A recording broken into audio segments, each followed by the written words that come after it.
پھر ہیلے بہانے، پھر سورے کبرے جوڑ کے لوگ کہانیاں اور داستانیں بناتے، خلوص اور للہیت کے ساتھ اللہ کی بارگاہ میں جھکے، عبادتوں کا، ریاضتوں کا، تلاوتوں کا جتنا اللہ ہمیں موقع دیتا ہے اس میں خلوص شامل کرنے کی کوشش کریں، للہیت شامل کرنے کی کوشش کریں، اللہ کی رضا شامل کرنے کی کوشش کریں۔ میرے نبی رحمت صلی اللہ تعالی علیہ وسلم نا حضرت معاذ ابن جبل کو جب یمن کے لیے روانہ کرنے لگے تو رسول پاک علیہ السلام نے بڑی نصیحتیں فرمائیں۔ ان نصیحتوں میں درد بڑا تھا، کیوں؟ اس لیے کہ حضور نے انہیں بتلایا تھا کہ جب تم واپس آؤ گے تو میری تمہاری ملاقات نہیں ہوگی، تم میری قبر سے گزرو گے، اکھاں جدوں میٹیاں زمانہ مینوں روے گا، اپنا تے اپنا بیگانہ مینوں روے گا، جدوں نہ میں دسیا میں خاراں نوں میں خانے وچ، جام ٹوٹ جان گے تے میں خانہ مینوں روے گا۔ کئی لک لک رون گے تے کئی بک بک رون گے، گلیاں دا اجانا تے سیانا مینوں روے گا۔ اور کیا خوبصورت بات انہوں نے کہی تھی، مجھے بڑی پسند ہے، کہنے لگے بے قدراں کچھ قدر نہ جاتی، او کیتی خوب تسلی ہو، اے دنیا دار پجاری زر دے کتیاں دے گل ٹلی ہو،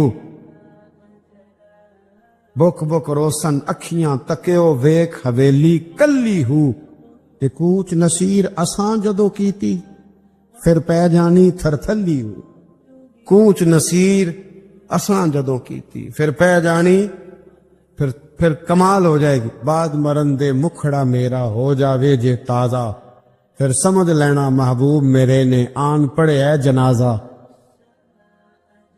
حضرت معاذ ابن جبل رضی اللہ تعالیٰ عنہ سے حضور نے فرمایا، معاذ جب تم واپس گزرو گے نا تو میری قبر کے پاس سے گزرو گے، ملاقات نہیں ہوگی۔ تو وہ جو نصیحتیں تھی نا اس موقع پر، جب آپ گویا کسی سے آخری ملاقات کر رہے ہوتے، ان نصیحتوں کے اندر جو حسن ہوتا ہے، کمال ہوتا ہے، وہ تو جاتے جاتے کی بات، لے سجنا اساں توڑ نبھائی تے جان ہی دتی راہ تیرے، وہ جو جاتے جاتے کی گفتگو ہوتی ہے، وہ جو انداز ہوتا ہے، بڑا کمال ہوتا ہے، اور اس کی گہرائی اور گہرائی کو وہ سمجھ سکتا ہے جس کو وہ لمحے میسر آتے، جو اس وقت اس مقام پہ کھڑا ہوتا ہے۔ حضرت معاذ ابن جبل رضی اللہ تعالیٰ عنہ تڑپ کے روئے کہ حضور کیا فرما رہے ہیں؟ حضور کوئی خاص نصیحت؟ تو نبی پاک نے بڑا کچھ فرمایا، ایک جملہ حضور نے یہ کہا، معاذ عمل جتنا بھی کرنا خلوص کے ساتھ کرنا، اور محبوب نے فرمایا تیرا خلوص کے ساتھ کیا ہوا تھوڑا عمل بھی رب کی بارگاہ میں زیادہ بنا کے تیرے لیے ذریعہ نجات بن جائے گا۔ جتنا بھی کرنا خلوص کے ساتھ کرنا، بولیے خلوص کے ساتھ کرنا، للہیت کے ساتھ کرنا، اس کے اندر کوئی کمزوری نہ آنے پائے، للہیت کے ساتھ، خلوص کے ساتھ، رواداری کے ساتھ، پیار کے ساتھ کرنا۔ میرے بھائیوں، یہ سمجھنے کا مقام ہوتا ہے کہ جب ہم اللہ اور اس کے رسول صلی اللہ علیہ وسلم کی رضا کے لیے کوئی عمل کرتے ہیں تو اس کا بھی ہمارے دل کو پتہ ہوتا ہے۔ آپ فرماتا ہے اللہ ولی الذین آمنوا، اللہ مومنوں کا مددگار ہے، یخرجہم من الظلمات الی النور، وہ انہیں اندھیروں سے نکالتا ہے اور نور کی طرف روشنی عطا فرماتا ہے، اندھیروں سے نور کی طرف اللہ لاتا ہے۔ اللہ ولی، اللہ مومنوں کا ولی ہے، وہ انہیں اندھیروں سے نور کی طرف نکالتا ہے۔ ہدایت ہمیشہ اللہ کی طرف سے سمجھے، جب وہ نماز کی توفیق دیتا ہے تو اپنے فضل سے دیتا ہے، جب وہ ذکر کی توفیق دیتا ہے تو اپنے فضل سے۔ ہم سمجھتے ہیں ہو جی فلانا نہیں پڑھ رہا بڑا بیوقوف ہے، فلانا نہیں پڑھ رہا، تو تم کیا اپنی عقل کے طور پہ پڑھ رہا؟ میں جی اللہ کے فضل سے 2 پارے پڑھتا ہوں، تو کس پہ احسان کرتے تو 2 پارے پڑھ کے رویا کر، کہ اگر مالک تو بڑا قریب نہیں؟ بڑے لوگ ہیں جن کو پورا قرآن حفظ ہے پر انہیں پڑھنے کی توفیق نہیں، تو انہیں فضل کیا اور مجھے توفیق دے دی ہے پڑھنے۔ رویا کر، پڑھ کے رویا کر، راتی ساری کر کر زاری، او نیند اکھاں تھی توندے، تے فجرے اوہی گناہگار کہاون سب تو نیوے ہوندے۔ مہربانی کریں، ڈریں، نیکی کریں تو پھر ڈریں، پھر احساس پیدا کریں، پھر اپنے اندر وہ کمزوری لائے کہ توبہ توبہ مجھے تو پتہ ہی نہیں،